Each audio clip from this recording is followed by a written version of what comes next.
Hi everyone, this is Marianne and welcome to my channel. A previous video, which I will link down below, featured a book talk that I attended at the Naga College Foundation together with a writer and visual artist, Dennis Gonzaga.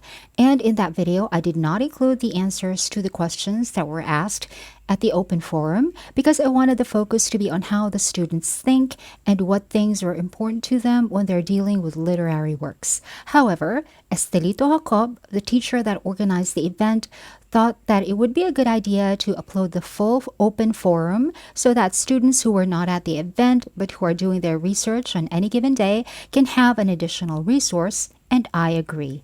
So, with his go signal, I have put this video together for the love of students and Philippine literature. I have also made it a point to place word tags that are relevant so this video can show up in online searches. Here now is the open forum from August 7. Hello po. So, this question is for both po.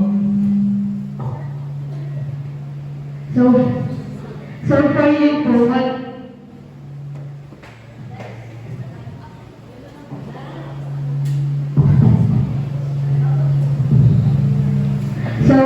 for you,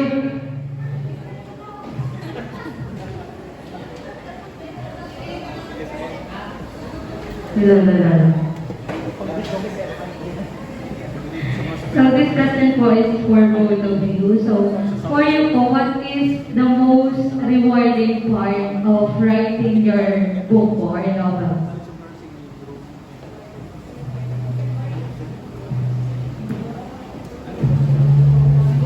The most rewarding part of the actually pwede siya no? That's the most rewarding part, no? Sabi ko nga no, at least sa experience ko, no, there was really no plan to publish it, no? It was really more of just, something to get by during the pandemic. So sa ko, nakulang na bagay na natapos ko siya because notoriously, nakulang na ako na isurat na eventually nag-fizzle out. No? I lost interest in the work, no? After devoting years to it. Nag-fizzle out lang pa na ako ng interest. Doon pa nag-move on na ako, nag-iwan ako ng ibang distraction. So, sa kuya, nakulang ako na bagay sa pinaka-rewarding na literal na maabot ko sa pinaka-rewarding part. Everything that happened after it, it was also rewarding, but really it's finish really the most rewarding part of it.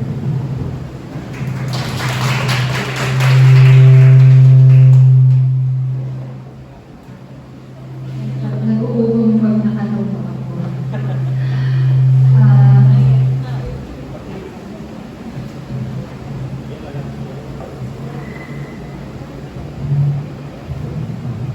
For me, the most rewarding part of writing the novel was I was able to use a voice that is naturally mine. Because if you have read Married Women, it is very formalist. It's very UP. Because my creative writing teachers at UP were the formalists, which Dalisay, Jeannie Dalgo, Jeannie Abad, they were formalists trained in the Iowa School of Creative Writing na mga 1950s. Post-World War II nag-start ang mga RPL na training. So, Married Women was really very restrained, very formalist. Everything had to have a purpose. Pero dito sa The Maps of Camarines, may nakalalinis ako I was free to do whatever I wanted. So that was the voice that is most natural to me. That is actually how I talk to myself in my head.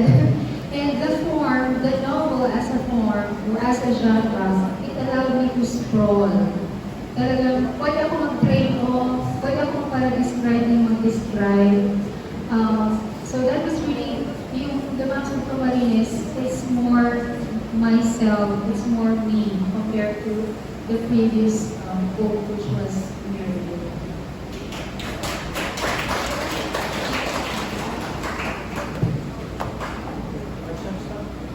Again, from English to A.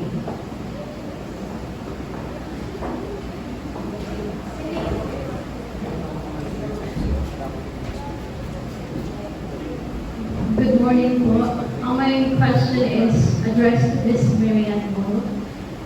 Last year, when I was listening to Energy FM, and Mr. Joe Estabal was the announcer, and he was promoting your book, The Maps of Cameroon Resort, and he said that your book is the first Bicolano novel that is translated in English, and he said that it was also published internationally.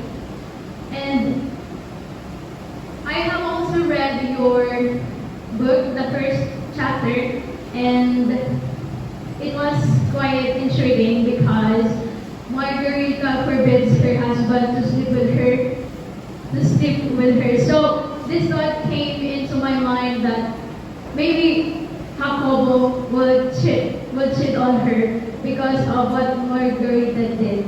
So I wanted to read more because I am quite intrigued with that chapter 1. So my question to you, Miss Marianne Mo, is that is it true that when you are a writer, you go somewhere in order for you to inspired or motivated so as to create an extraordinary novel?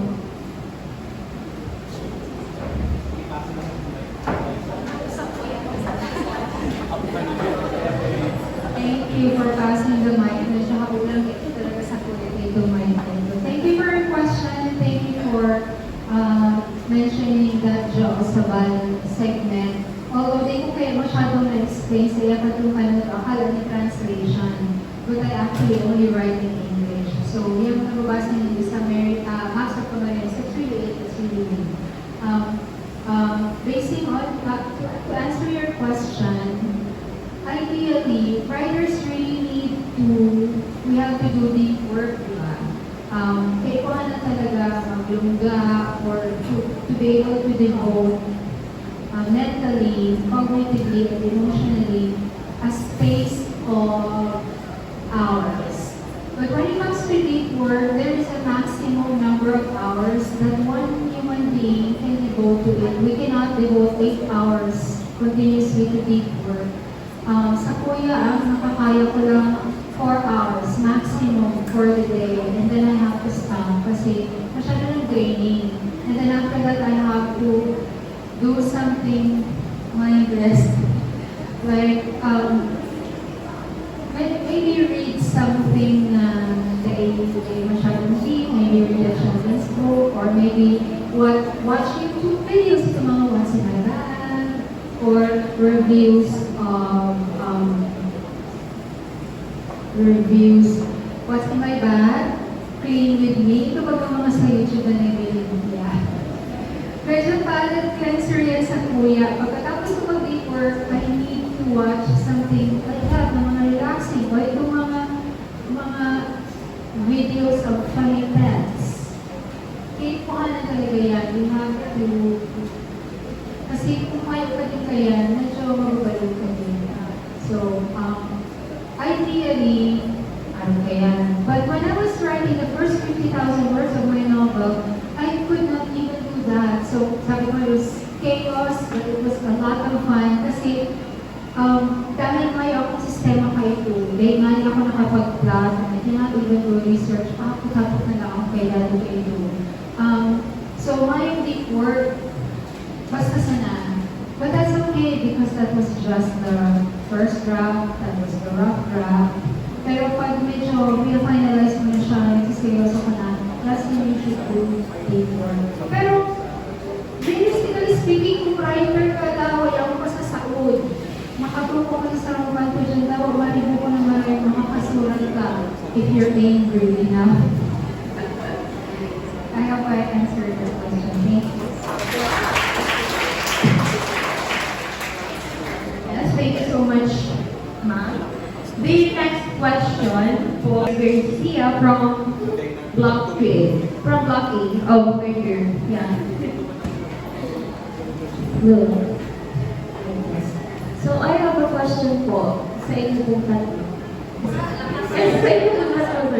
Kasi you're a writer as well, di ba po? Yeah. So, as a Bicolano writer, what are the things you face or yung mga challenges na na-face nito as a Bicolano writer, Especially, sabi na natin, some readers are expecting already na pag Bicolano writers, dapat stick with the Bicolano type. And somehow, writers are also exploring using English, Tagalog. So, when you face like stereotyping, challenges, or misconceptions about your words, and ano po yung ginawa niya para ma-overcome yung mga ganong klase ng mga comments from other people?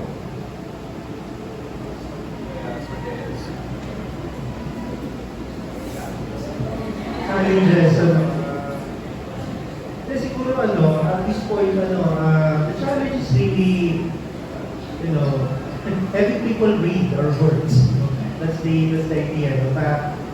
Siyempre, yan ang at least ako, yung pinaka-importante validation. More than the reviews, rated by critics, or whatever, Itong, appreciation ng reader.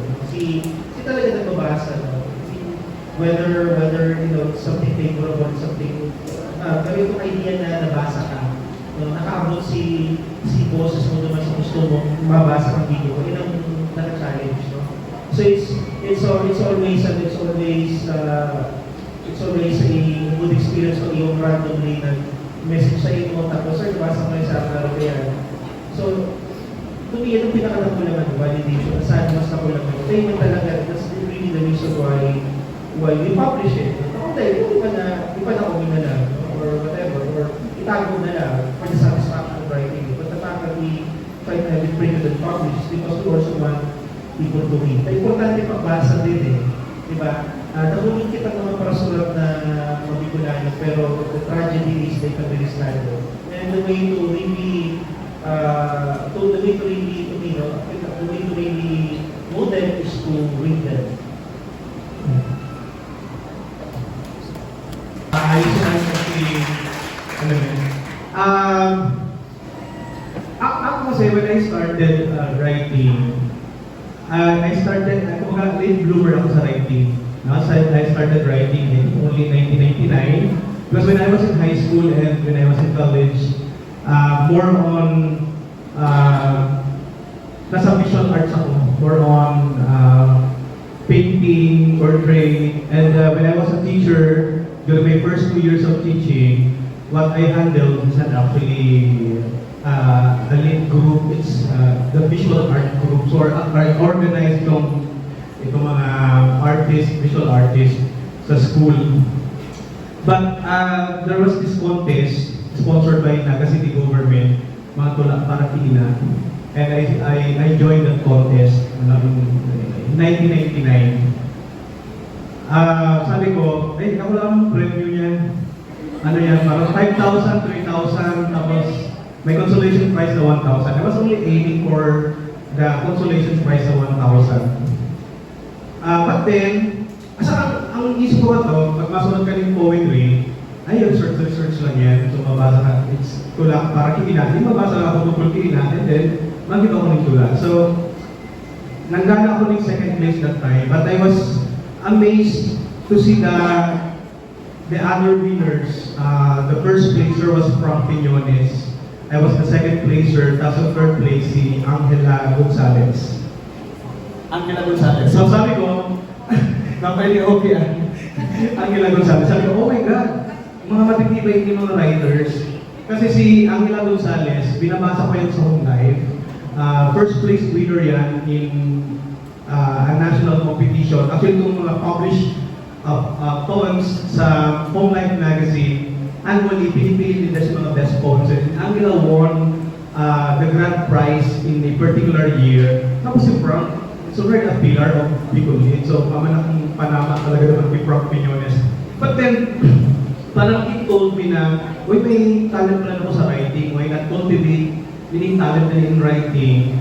And magsurat ako. So, nagpakasurat ako and I realized na di pa rin ako natawag surat. And that meaning is someone like chamba lang siguro, hindi nakachamba ka. And to be one of these winners from Angela Gonzalez, nakachamba ka lang sting, so parang ganun. So, that's why in 2000, I decided to, prior to that, I wrote several poems. Nagpapapublish ako in Home Life.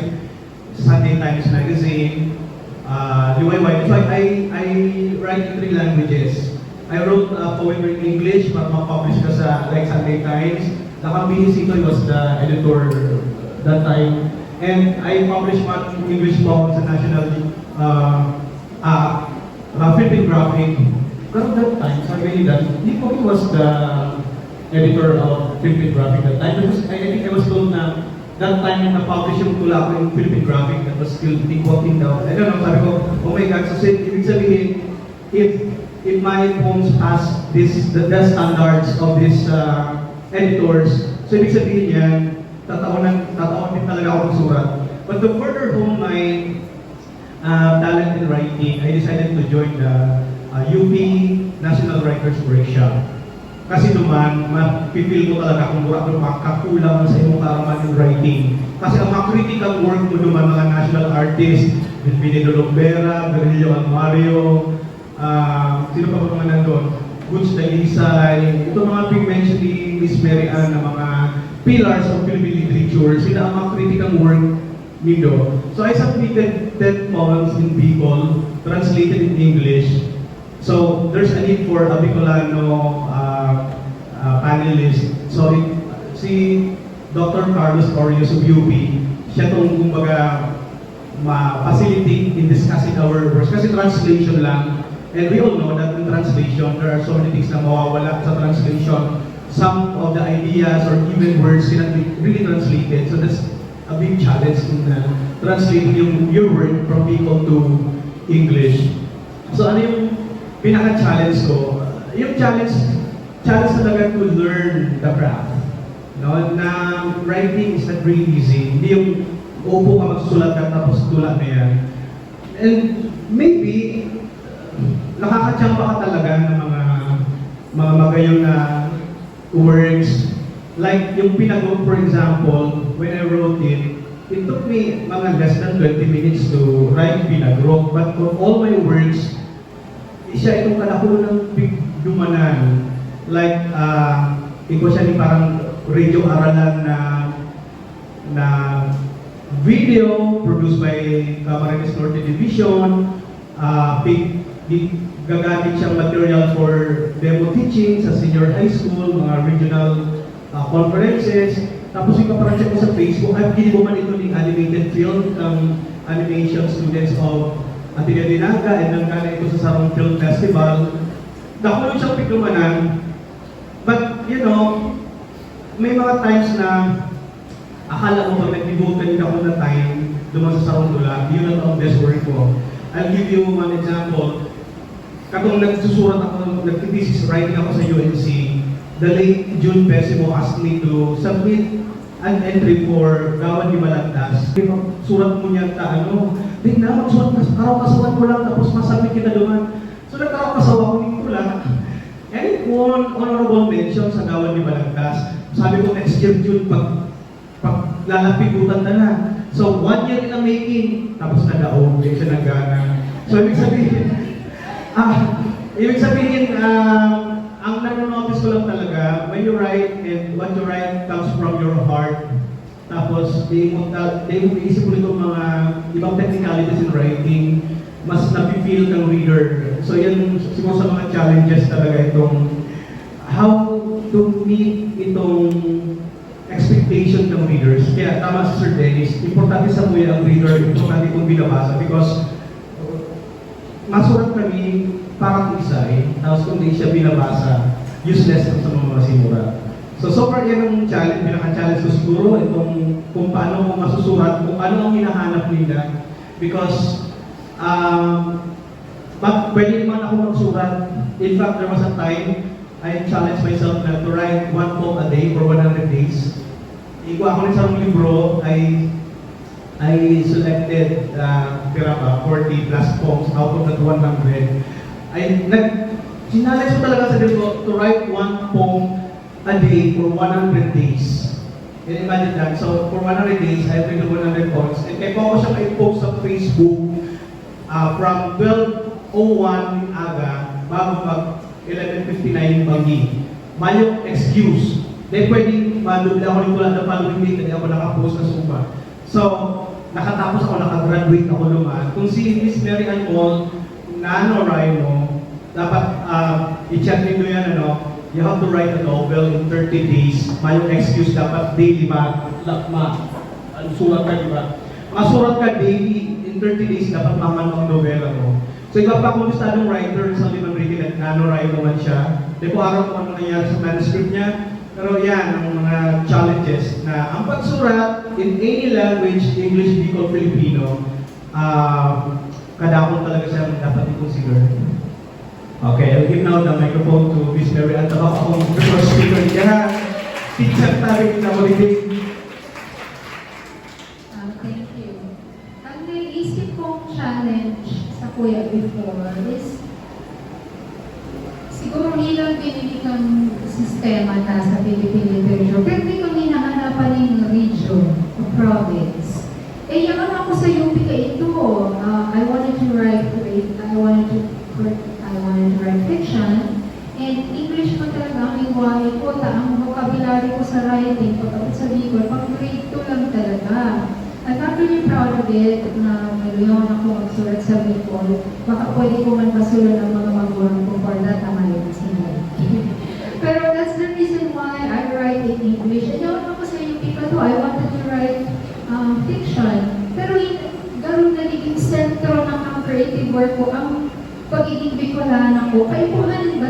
Kasi ang pagiging Bicolana nasa author yan. Di ba ang bida sa story is the story? You shouldn't really care whether the person is Lavagueña or Anagueño or Partideña or kung ano pa man. The story is the bida, not the writer. So yun ang naging problema ko in the early 2000s when I was UP. Pero ako hinahanapan ka yan. Tapos itong, before pa yung At Merienda was written in 2012, 2013, kasi, At Merienda was written in the early 2000s kasi nagparang pa siya 2005. For some reason, paano kung i-mention duman may mga kamarin story, may mga naga, pero tiin ko siya ginibong center of the story.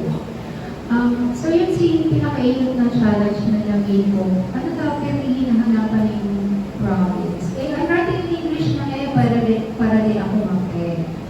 But 10 years after, my novel is called The Max of Camarines. Siguro kasi mas naiintindihan ko na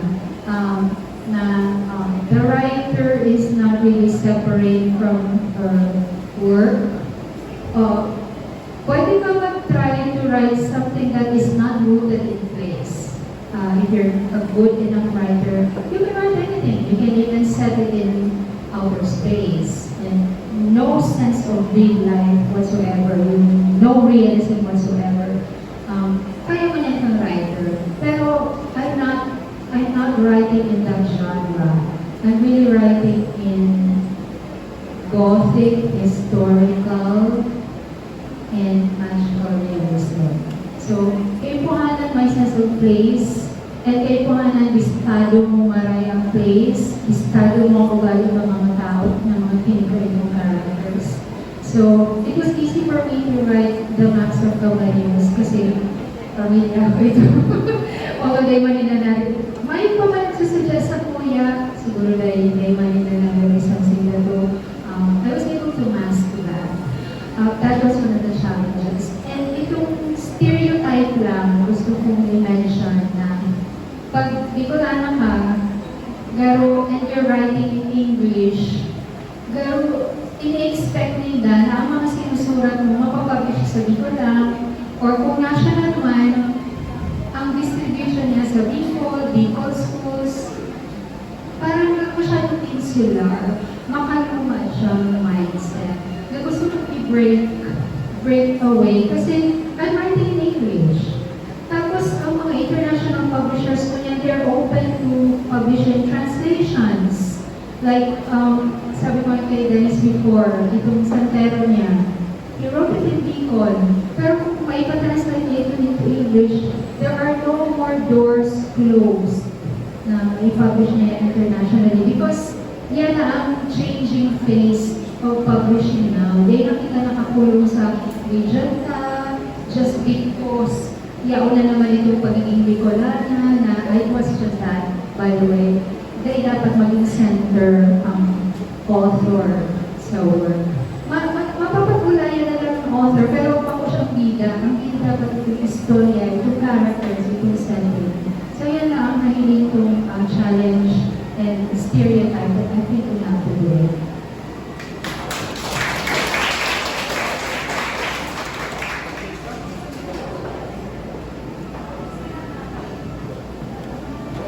Nag-uunahan sila, wait lang. Another question will be given to Miss Diana Well. Yes. Okay, so good morning po. So, what single advice can you give both students here who are probably dreaming or want to become a writer? Just single piece of advice po. And this applies for the three of you. Thank you.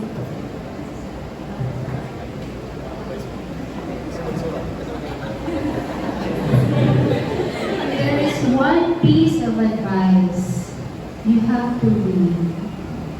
Read everything. Read the good books, even the bad books. You have to read them so you will know how not to write. And you must be influenced by the books that really move you. Don't be influenced by kung anong popular dyan, kung anong bestseller. Eh, kung they don't move you. Tama na na binasa mo sila. But you get to pick your own influences in what you read. So yeah, read everything, read the good, the bad, and everything.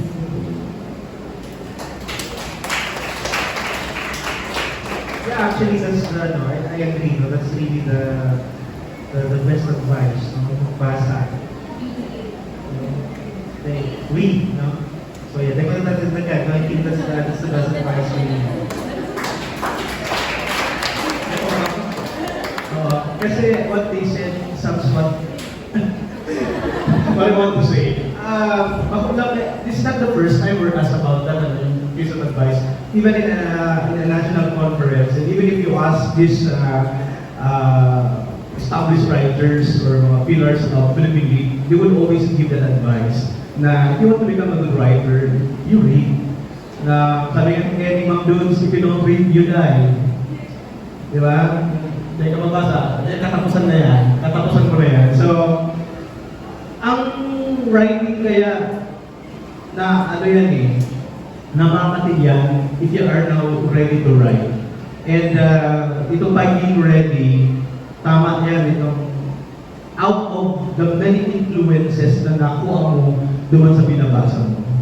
Na parang I also want to be like this writer, pero gusto ko naging araw sa iya. And sometimes, ang mga beginning writers, nag-aaraw-araw lang yung mga style until you find your own style, your own voice in writing. Pero pag di ka talaga nagbasa and gusto mo na magsurat, you will be wasting a lot of papers. Hindi ka makakaproduce ni bako yung ang listar ako na nakachamba naman sa original contest para kina. Nagbasa ako kanto, I tell you. No? Binasa ko si comics ni Ina, bawa ko ng galing premyo naman sa tulak. Parang basa man muna ako. Reading really is the key. You know? So I know that I've been reading your progress worksheets, and I know our potential writers here. We have a lot of potential writers here from 2A and 3A. I hope to see your name someday. Now I want to start from the publication of NCF. If there are literary folio or if there is a page for literary pieces, poems and stories, you contribute, but yun nga, we will always suggest, magbasa tayo. Okay, so, Liza, meron pa? Meron po po. Okay. Again, galing sa BS at English. Good morning po. So my question is for Mr. Dennis po. I was was intrigued but with your title po kasi. So of all the art and things to consider, bakit po Santero yung napili mong maging protagonist ng story mo?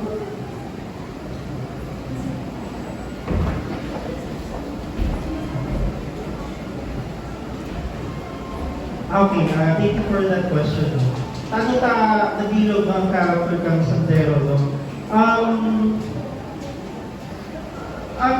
character kang Santero, ang pipili ko siya again, nasabi ko kasi bago na it's a combination of different things, no? But essentially, I chose the idea of Santero because in a sense, one, the idea of a sculptor, no? Yung idea ng sa music, dahil siya karayo no? Sa biro akong kinaban. No? I am a visual artist and some of the things, some of the people that I typically meet no? in my creative career are mostly from the same areas. No? Prior to the pandemic, no? When my art gallery was still open, relatively walking distance na, no? Natatandaan ko sa pinakahuli kong feature na artist, no?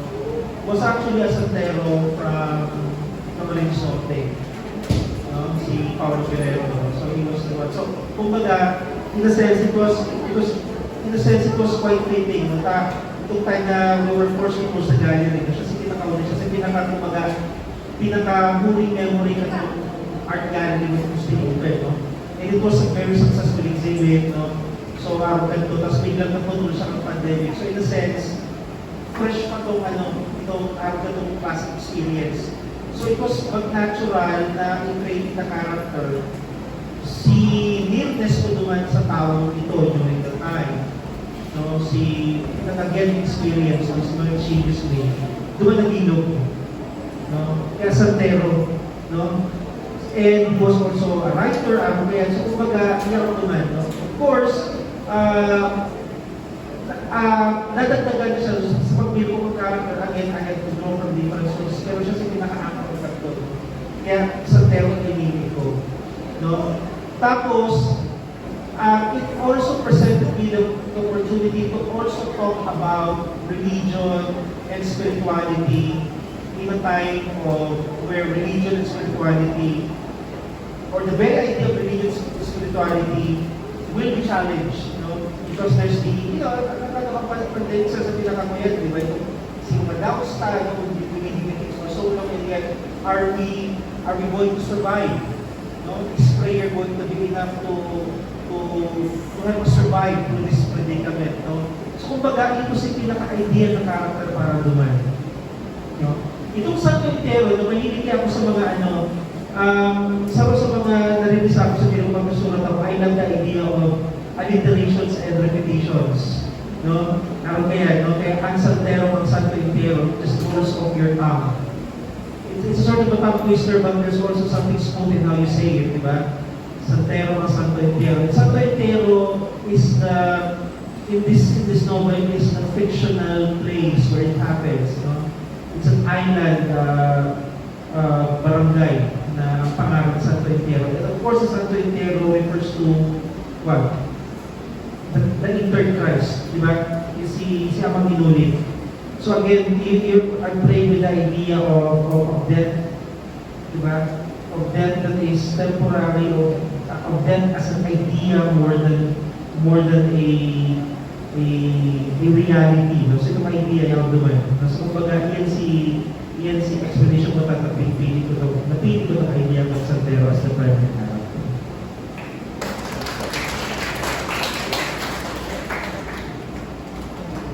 Okay, another question from Street.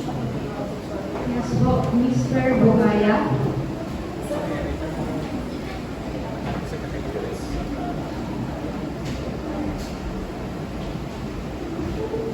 Good morning. Thank you so much, Emma.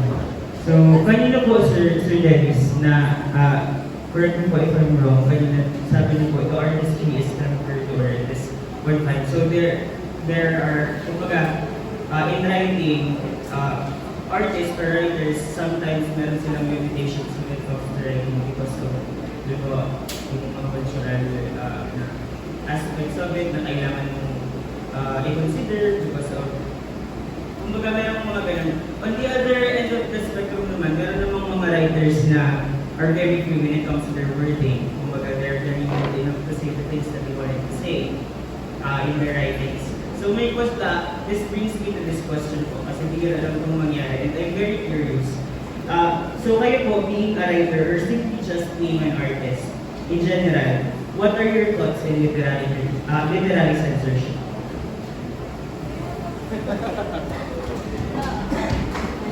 Literary censorship. Salamat sa masakito na kapit ko. Sige, how do I, sige. Ano mo na, no? Let me try no, to answer your question by reflecting first on how I wrote this. No? Kapisuran ko ang Santo Entero, Santo Entero. No? Never in my mind did I consider censoring my ideas. Kaya kung mabasa mo, may mga sensitive issues on sexuality, on religion, no? There's even do I say this, no spoiler ba, but there's even a bit of a decline, metaphorical incest, no, in the story, no? And I was quite liberal in how I describe, no, certain sensual scenes, no? But of course within the style, no, of the yan. Sako,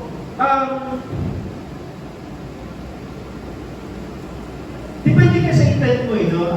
Ang iba kaya nagsusurat to court controversy. So minsan, it's not in the spirit of what they're writing, but they were forcibly introduce something controversial or something that will trigger, censorship because it creates controversy, it creates media mileage for the work. So the intent, the motivation now for consuming the work is now based on curiosity, no? Arap na kayo sa idea. Iba yan, kung part dun sa imong pagsusurat talaga, no? Dahil impulsado siya sa imong pag-introduce ng mga cultural sensitive topics, di ba? Pero practical storya mo, so yan sa may problema dyan, no? And I think, society as a general has to be mature about it, di ba? Pero ipamahuli kami mga ibang dinigi ko yan, no? You forcibly include some juicy bits that are not necessarily the story, but kay Pagwing ka dyan, di ba? Ang napagkin sa iba sa atin, ako na Viva Max mentality, di ba? Mag-ibo ka sa istorya, pero essentially, you know that the people, the audience are just there to watch the sex scenes and forget the story.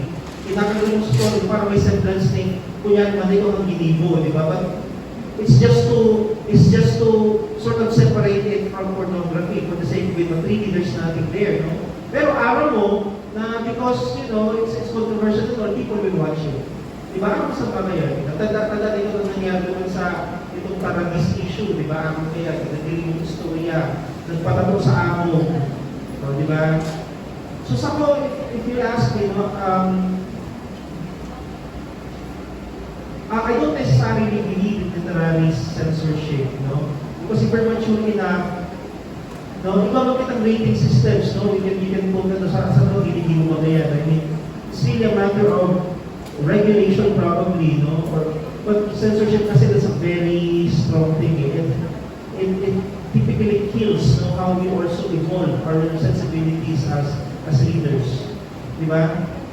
Maaari ka yan. Ipupul out mo sa library because some materials are deemed to be revolutionary, so tatanggalin, pull out mo. I mean, di ba? Tatanggalin mo sa room nobela just because it's questionable pagkabot sa mga religious preferences. Tanda ito itong yung adult fiction na the Golden Compass. For a brief time, it was banned in some libraries because it questions the whole idea of what the soul is in the context of predominant Christian beliefs. Pinun out siya. Diba? So ano magiging ano mo kaya, it doesn't really push society forward. No? You're just catering, you're just developing a society that's repressed. No? The day mo hinahayaan na mag-percolate ang ideas, no? Because to allow them to get over it, to process it, let it out of their system, no? Expand their minds, di ba? Yan ang sa yung pagtukod. So, ako mapiksuran ko si Novela dito, din ang ilong sa isip ko, no? I'm a student of mythology, no? At in mythology ka naman again dyan, Oedipal complex, maaraw kaya, no?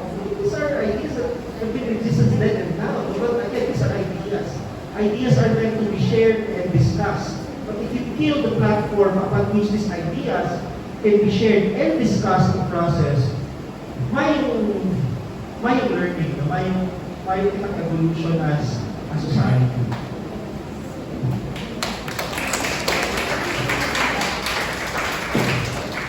And you want to share? Just to be short, I do not agree with literary censorship. Ang reader, siyang dapat mag-iisip kung ano gusto niyang basahon. Siya ang dapat mag-analyze. Siya ang dapat mag-exercise in critical thinking sa sarili niya. It's not up to groups or governments to censor literature. Thank you.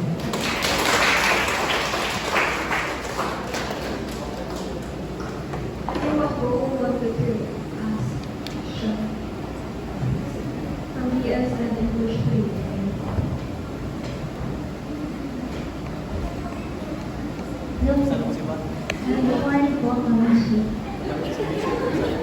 Thank you so much for sharing your time here with us. And I'm a sort of artist myself, and thank you for inspiring us. And for my question, since that you said that we should read a lot, I know that you have read a lot of books, and I'm curious to what books or book resonated most with you, because I believe that what the books you read says a lot about yourself. So can you share something about your favorite book or the book that most resonated with you?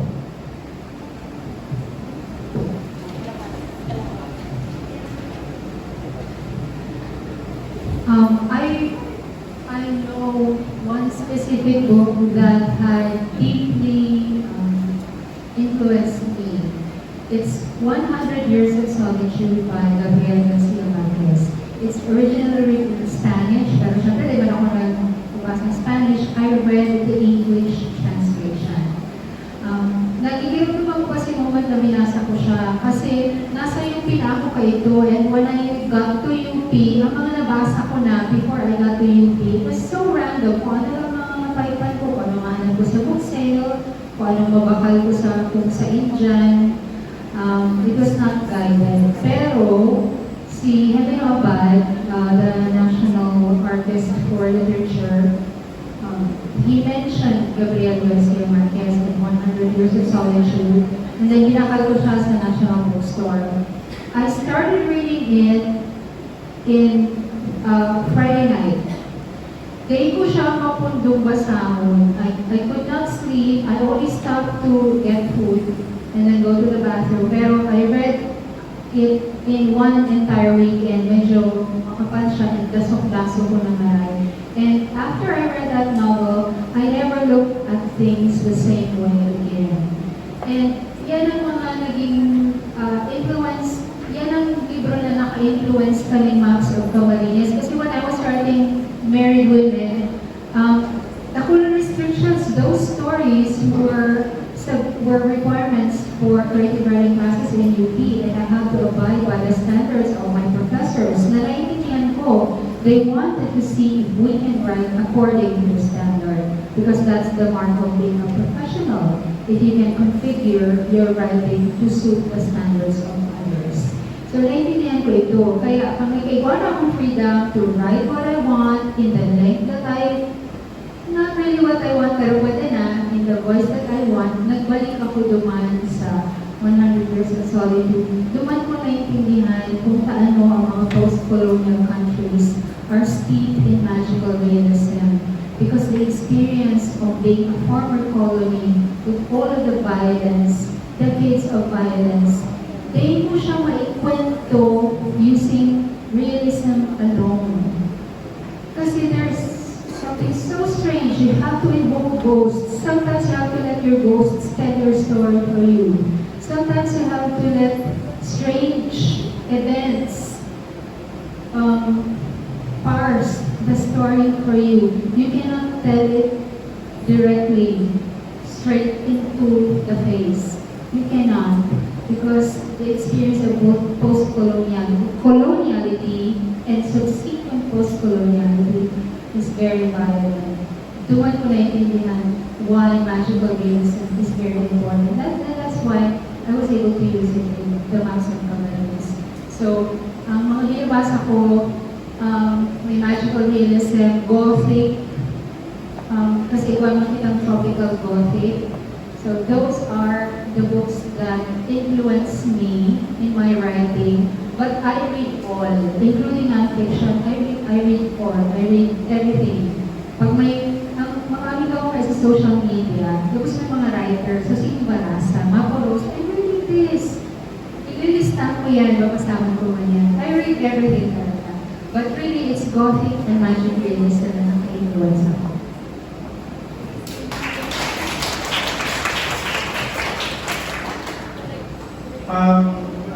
It's quite difficult to answer the question. No?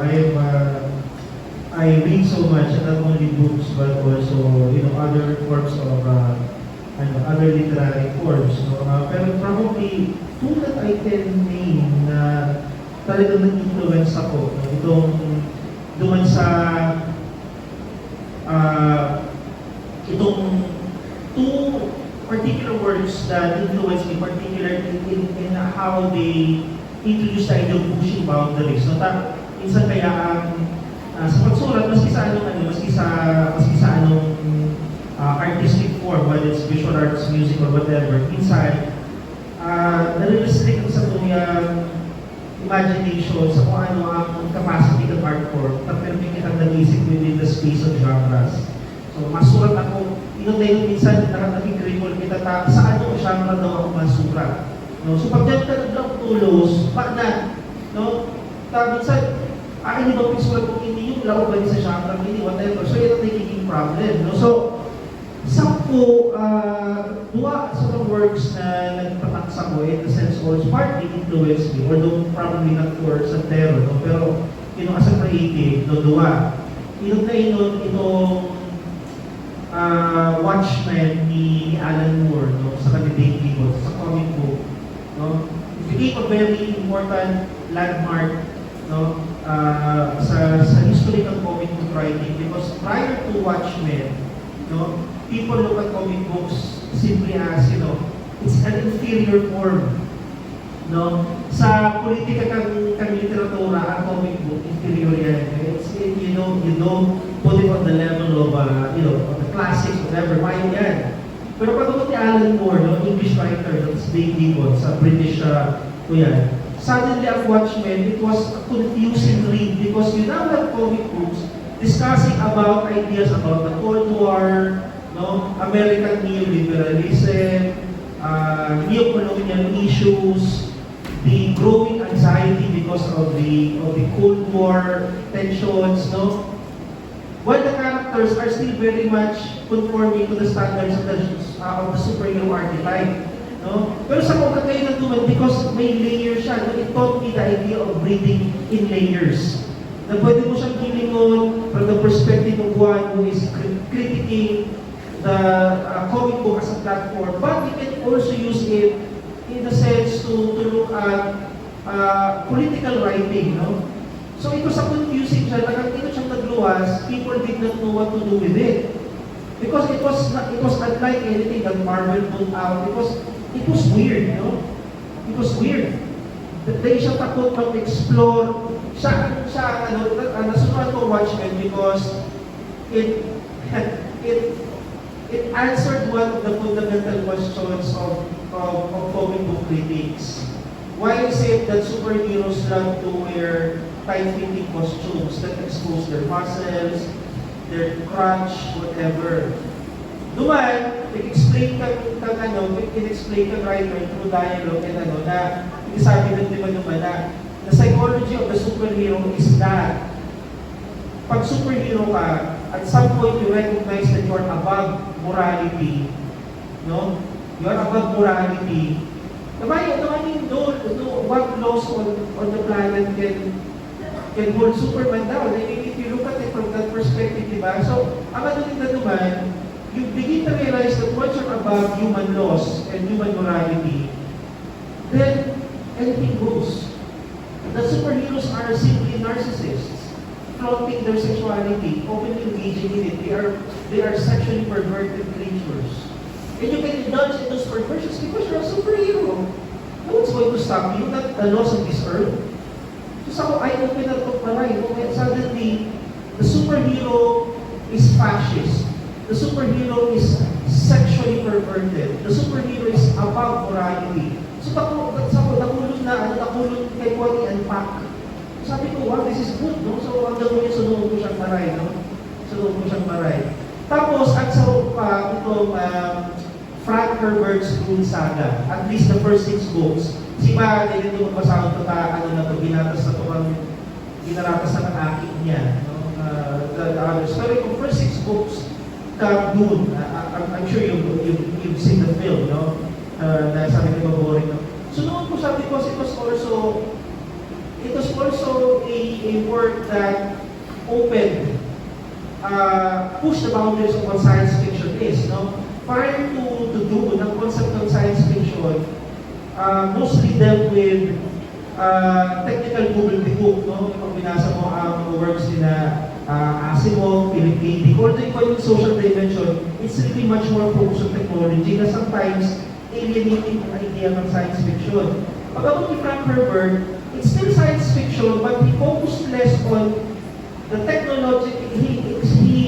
He spent less time explaining how the technology of the future works, but instead he focused on using technological advancement as a metaphor for human stagnation.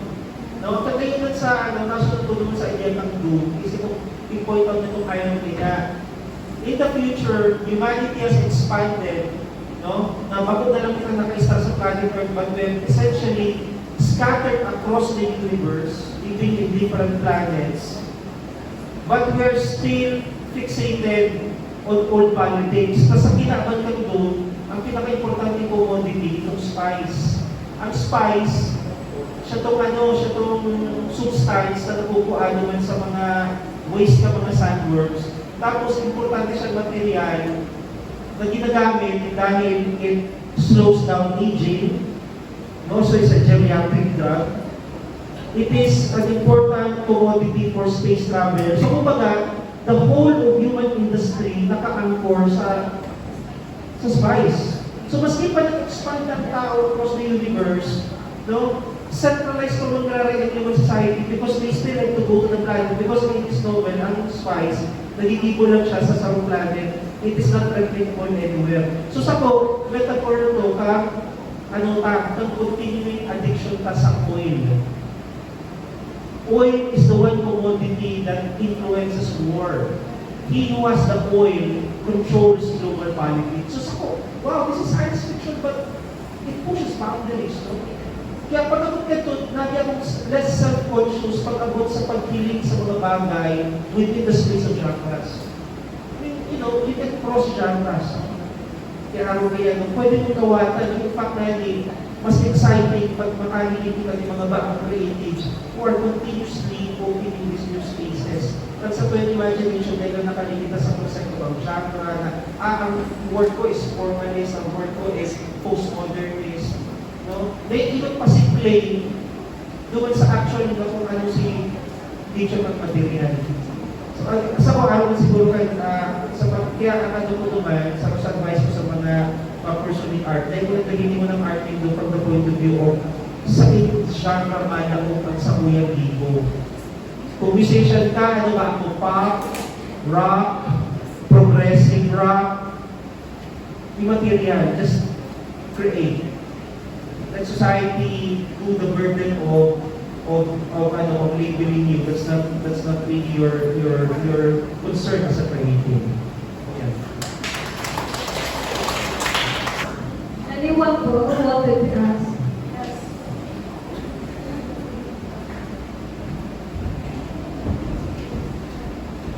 So, good morning po. First of all, I'd like to thank you, our guest speakers, for enriching us the knowledge about you as Bicolano writers and the works that you are very passionate about.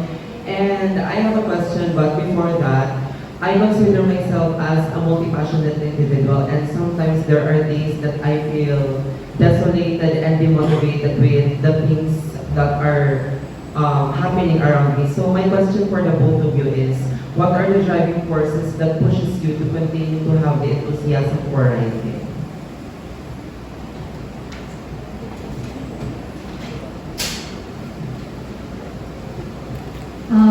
My major driving force is the experience of navigating this country alone in the state that it's in. It's enough to drive me to write what I write because the system is broken. Aside from our post-colonial status, and I think, are we even free? May mga ano pa kayo ng mga issue that we have to face, questions that we have to ask ourselves. Hindi naman lamang kasing ba? The experience of living in a country like that alone drives me. And one of the requirements na pag-apply naman sa UP National Writers Workshop version 2 is dapat writer in mid-career ka na, so iwa ka ng poetics na pag-isipan mo na siya. So we were required also to submit an essay discussing our poetics. Sinabi ko naman na yun ang driving force ko, pero ang emotional driving force ko, the emotion that drives me to write is really anger. Maamot ka talaga. And because anger is transformative. Sometimes, most of the time, kung walang kaangkot, tuman ka makakahanap ng solusyon in order to relieve your anger. Kasi no one wants to relieve anger. So to relieve that anger, you have to find solutions. Short-term solutions, mid-term, long-term solutions, and actual right solutions and final solutions to this reality that we have to navigate that we really do not want to navigate. Na, di ko man inaral before, sabi ko sa lecture ko, I have to grow old. I have to learn all of these things. And then when I submitted to my application to the UP National Writers Workshop, na-force ako mag-isip, ano ba na nagsusurat? What drives you? So that, life in the Philippines, life in the global south, and the anger that you feel in order to transform your situation.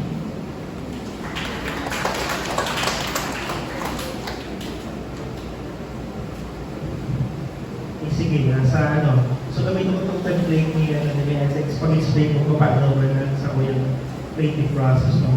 Yeah, basta ko lang actually may surat na mga formal essays, no? Particularly art reviews, no? Which I hope to compile and publish hopefully by next year, no? Pero yan kaya pinakano ko talaga, no? Mas nakiwa ko oras tayo being an educator, no, for a very long time, as well also as an advocate, no, for the arts, no.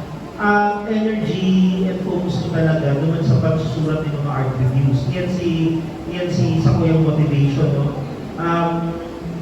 I see myself as an art advocate, so sa nahihilig ko kayang kakulangan, no, sa pagtalubog, lalo na ang mga local writers, mga homegrown writers, is may nagsusulat para sa kuya. No? Pagpigilitaan, kung tayo Iloilo napaka-prolific sa ilang art communities because ikaw nagsusulat tungkol sa ilang. No? There's someone there who writes and explains, no, or contextualizes sa outsider kung ano ang evolution ng local art. Kita dapat kitang mga matitibay, no, ng mga creatives na magandang international exposure. No, bistado locally, no, mga teach followers, pero di nakaka-break. So ako, may kayo na contextualize para sa outsider. Parang namin kayo yung problema, no? Burden naman yan, minsan, ang outsider, habang magkilig. No? I mean, you know, that's the nature of it, no? The idea is if you really want sana to, you immerse in the local culture, but unfortunately, that doesn't happen, di ba? That's why everything must be translated to English, no? Or whatever, di ba? Pero yun talaga ng kalakaran, no? Bakit may hindi mo kaya? So, sa ako, na social level, yan ang pinaka-motivation ko to write, no? I write reviews for plays, for art exhibits, no? And from time to time, literature. So, pigigibo ko niyo dahil naiinili ko ang sa mga responsibility also as a local, no? Yan kaya mas define sa mga identity, no, as a local, no? Na paano ko contextualize yung nangyayari sa to para para maintindihan kami nasa luwas. That's why. On the personal level, motivate sa ako pagsurat is my constant conflict to ensure that I still have my own personal real estate. Ano ibig ko sabihin kaya? Kasi kaso ng base ng buhay na minsan ang sa kuyang oras, di ko sa diri. Okay po ako marami sa diri ko para sa pamilya, para sa trabaho, para sa mga social responsibilities. Na minsan, naabot ang panahon, mayo na ako sa sarili ko, I don't have space for myself anymore. And sa ko, ang creative writing is one way to ensure that it's still there. No? Na iba pang espasyo para sa diri ko. Kapag mayo, feeling ko, pag nawala yung espasyo ko para sa diri ko, na ako lang ang naka-star, no, in my mind, no, I will cease to exist, no? Makakapaya ko, no? Tama na, iba na akong anchor, no? So, sa ko, yan ang pinaka-motivation sa kurang paningin. We have to go through different paths, no? Binabangat ang sa diri ka, no? Tapos sa eskwelahan, tapos araw ka yan, na minsan masakito nung hanapan yung espasyo ang sa diri mo. And to me, that is what creative writing means, no? Kaya ngayon kang pandemic, kaya nakasulat ako din ano, I was shocked to have been able to finish creative writing, no? Nakawin bagay ang novel because it was really me rediscovering that space. No? Kumbaga, iba ako ng libod sa isip ko. Nandiyan sa libod na yan, di ba yung libod, di ba backyard? Salit lang siya, pero yakot siya. Pag napapagal na ako sa mga bagay-bagay, ma-retreat ako dyan. No? And that is my personal haunt. That's my alcove. That's my retreat. It's my personal space that only I myself inhabit. And from time to time, I will also invite people to visit. Yan ang sa kuya.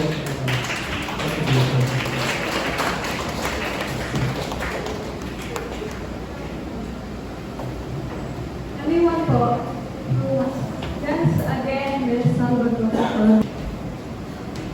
Gusto ko po yung ipaabot ni Mr. Gonzaga. Duman po kaya sa tig, pakinig mo sa muyang tula. May apat po duman na tataramon na nagtadong sa isip ko. Itong Heredera, Hepa, Santero, Asin, Dita. Tapos isa unong kaklase, naghapot sa ko kung ano po na ang Heredera. And sabi ko sa iya, tagapagmana, pakitama na lang po ako kung sa lakwa ko. And ito pong Dita, nag-agree po ako na tigigibo po talaga siya ng kabao. Tapos sa kalabangga po, ang mga tawag naman, pag pinagagadan, Dita po talaga tigsisenso ni Dita. Halang tawag po siyang kahoy na straight. And pag abot naman po naman sa itong parasubad ng Bakawan, duman po ako ng paisip ka, aligid po ako sa partido. Ang alam ko po kaya, ang Bakawan, tinanong po siya sa may pigdasian po. Ito, kunas po siya pag hunas, pag sinabing hunas, ate, and pagtao, kadakot po siya ng dagat. So, na-curious lang po ako, ang alam ko po kaya, pag sinusubad sila, tanong ko na, pag subad ng bakawan po ang sila. Thank you po.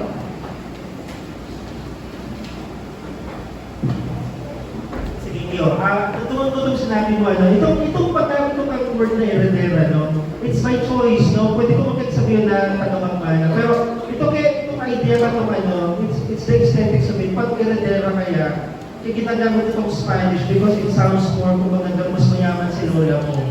Heredera. Diba? Pero pag sa mga suko, yan, pagkapagmana, pagkapagmana, ang minamana utang. Pero pag heredera, ang minamana, kayamanan, di ba? So, ganoon na ako ng klase. So again, it's really the pop culture, So, comparable. Itong hepa, again, Spanish, because I also wanted to echo that, pag-isip ako ng drug trade, it becomes, I don't want to romanticize it, pero mas nagiging siyang kwento when we look at it from pop culture, it's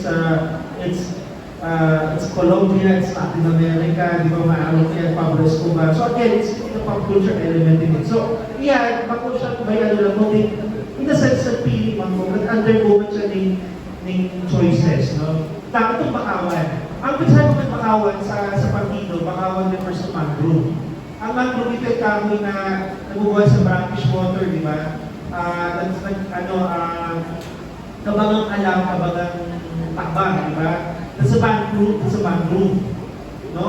So, importante siyang part ng biodiversity na dyan nagkakaroon ng mga sira, di ba? Pero ito kaya pinabagay itong bakawan, kaya may double play ito, May dual meaning to. I am using both the bakawan to highlight the mangrove, itong plant, na nagtutulay siya sa askan, sa kasaalan. Kaya di ba siya naman, To just like our thoughts, our personal conflicts, nagtutulay kita sa askan, sa kasaalan. Di ba, naday kaarap kung nasa askan kita, nasa alam kita. So, yun nasa araw na yan. But bakawan can also refer to driftwood. Si mga kapidasong kahoy na nagpuputol na duman sa main tree, aatong sa dagat. Habang nasa dagat siya, it is treated, si brine, si water. Pag binalik ng bakawan sa pampang, matagas na siya, may banyo na siya, ginigimo na siya furniture. Di ba? Yan, itong driftwood. So kung baga kulay mo, inapon na pig-reject na kang pig-reject na kang nature, bakawan, pataw-pataw na lang siya batong direksyon. Pero as with anything in the ocean, binabalik siya sa pampang. So itong bagay na kulay mo, discard mo na inapon mo, pagbalik, may value na siya, matagas na siya. So itong nagsusubad ni kawayan, it's really a play on it. So imbis na sira si pigdada ko, nagsusubad ni bakawan. Naghahalat sa itong bakawan na yung gagamitin nila na materyales sa pag-ukit. Matagas siya, hindi na siya bumong-bukon, maray na siya. So, ito si play na yan, So, hindi sa sira si Pigano, si bakawan ng tinubuko. Ayan.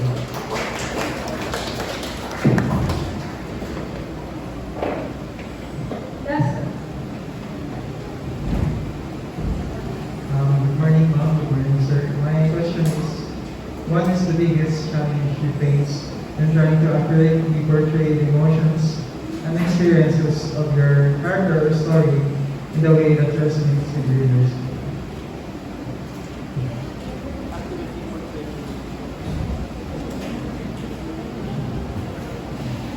Kuminaya ako dyan. Kaya, ako, first person, na hindi ko nagbubutas naman sa So, siya lang ang ipong problema ko. So, essentially, madali yun siya. Because it brings me, what I feel, sometimes to me, it's a very personal moment. So, hindi ko kaya naman challenge sa accurately portraying emotions. Because, everything that I was feeling during the time, essentially, found its way to the character. And nasa lente niya kasi nangyayari.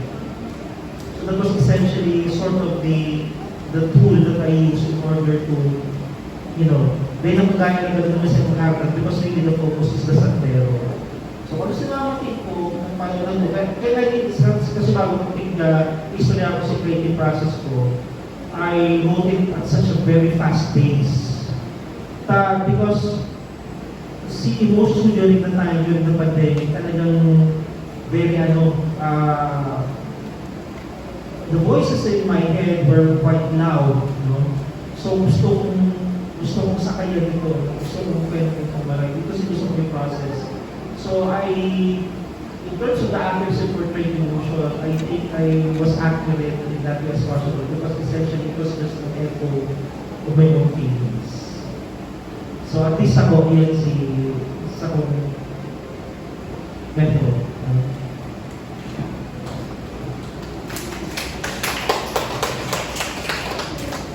When it came to my novel, The Master of Marines, I really want, ang purpose of it is to really point out the systemic problem of land grabbing in the Philippines, specifically in Bosco Marines. And yung systemic problem na yan, tala pa yan ng colonizer system, they naman yan address. For centuries, yan ang privileged few lang talaga ang matatawaning chance to acquire land. So yan ang purpose ng mga Marines, to call out that system. So challenge sa kuya to express emotion, naka-channel doon sa mga characters. And nakuha talaga mga characters ang nobela doon sa pamilya Arguelles alone, si Jacobo, si Margarita, si Mercedes, sa mga adults, tsaka si Jacobo Segundo, and maybe si Guadalupe, what is siya for opinion, although she never says what it is. That's what Guadalupe is. Sa pamilya pa lang nila, kalako lang ng mga characters. And then, iba pang pamilya Lisbal, tapos iba pang pamilya Mansantillo. Ang naging, because there was that challenge na paano ko ipoportray, paano ko i-handle na ko ng mga characters, ginibo ko na lang sindang very, very different from each other. Like itong magturugang na Arguelles, magkakaiba talaga ang mga personality nila. Si Esperanza, she's so frivolous. Si Guadalupe, natarang. Paz had no secrets. And when I created characters like that, na may distinct siyang characteristic, na duman lang ako nag-focus on what makes each specific character different, I was able to create in them yung kanya-kanyang naging natural na and logical reaction to everything else that unfolded. So, challenge talaga, because it's really me. It's just me. I am all of the Master Camarines. I am all of the characters there. It's me. It's my anger. Naman sa system na ito, na land grabbing, land owning. Land grabbing naman. It's really land grabbing. It's just me. Pero chinanal ko na lang siya to the characters. Pero di mo pwede, every character is the same, it's just me. Di mo pwede malukayan. Because nobela na namin siya, it should be able to exist outside of the writer. So, yan na lang ang naisip kong way to deal with that challenge. And I think okay naman siya. I think I did okay when dealing with that challenge.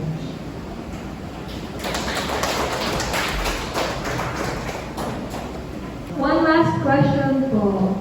Anyone? Yes, Mr.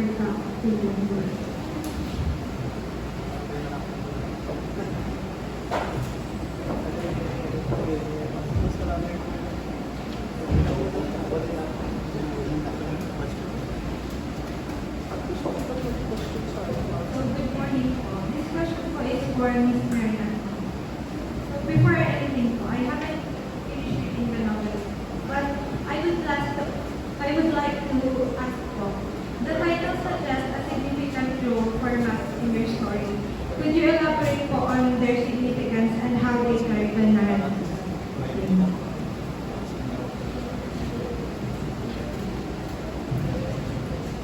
So, gamit po ang maps in The Master of Camarines. Nagpo niya sa very personal story. Kung ano yung hindi sila makasubago na there's a family lore na one of the ancestors of the malls is a German cartographer. Ang cartographer, taga-ibo siya ng mapa. He's German, pero for some reason, nakabali siya doon sa mga Spanish galleons bumabiyahe sa islands, and that is what enabled him to draw the maps na gusto ko ng mga Espanyol. Kasi nga, nilaland grab ka ng mga Espanyol ang Pilipinas, di ba? So, based on the family lore alone, I took the idea of the maps and I just ran with it. And then habang sinusulat ko na siya, syempre, ko naman, self-indulgent muna, di ba? Wow, we're maps, Spanish galleon. And then when I was continuing to write it, they ko naman ma-divorce ang sarili ko from the social consciousness because pag si Saida ang may-ari kang mapa, siya ang may-ari kang lupain. Miski sa mga land title mo niyan, di ba? May mapa ang property mo na ang mga lupain na pagsasaliri mo. So may symbolism siya ng power, privilege. So yan ang naging second layer kan significance kan maps in the novel. And then on another layer, there is also this character si Asunta na dahil 7 years old pa lang siya, akala niya ang mapa na nahihili niya doon sa mga mapa ni Jacobo, yung papa niya, akala niya ang mapa kung gusto mo magkaigwang land or kung gusto mo may biglang magbutwang lupain dyan that you will own, i-drawing mo lang siya sa papel, mag-drawing ka ng mapa, and then all of a sudden that value is this. Pero pag luma na ang mapa, nag-disappear na siya, di ba? Ang mga lumang mapa, medyo nag-disappear talaga ng outline. Dahil accurate pa siya, ang imagination niya, nag-disappear na din sila. That's in the first chapter already. Iba ka nabasa na sila. So, yan si layers of symbolization ng maps na ginamit ko. Napuno siya pa sa family lore na masyadong ni-romanticize. But when I was already writing the novel for publication, self-indulgence will not do. Pero makasutubol man na kaya malaman ang social consciousness. And besides, because of UP, talagang maging socially conscious na ako. You cannot escape from that when you're steeped in the UP system. So, I hope I answered your question about the maps.